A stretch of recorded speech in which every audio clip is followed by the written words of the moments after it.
Më 2 korrik 2016, një vajzë 19 vjeçare nga Kavaja, me emrin Melisa H, u largua nga shtëpia për të shkuar në një kurs anglishteje në Durrës. Ajo udhëtoi me autobus dhe u pa për herë të fundit në stacionin Plepa, ku, sipas dëshmitarëve, zbriti dhe u ul për të pirë kafe pranë rrugës kryesore. Që nga ai moment u zhduk pa asnjë gjurmë.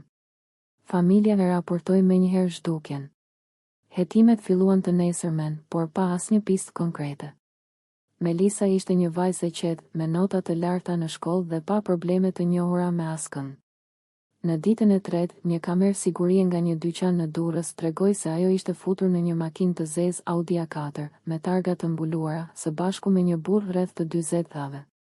Pamjet ishin të turbullta dhe shoferi nuk identifikoi dot.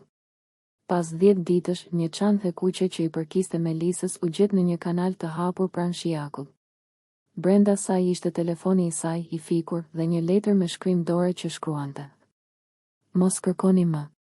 Është zgjedhja ime." Por letra nuk ishte në stilin e saj të zakonshëm të shkrimit. Analizat e mëvonshme sugjeruan se letra mund të jetë shkruar në impresion ose nga dikush tjetër që imitonte shkrimin.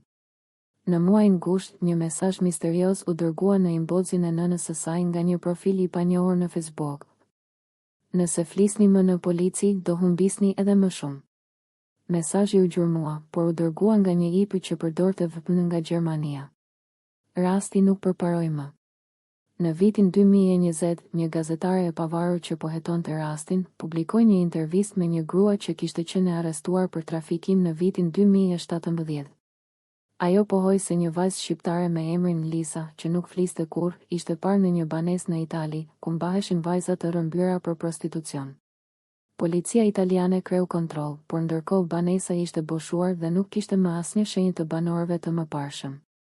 Rasti i Melisës mbetet i pasgjidhur.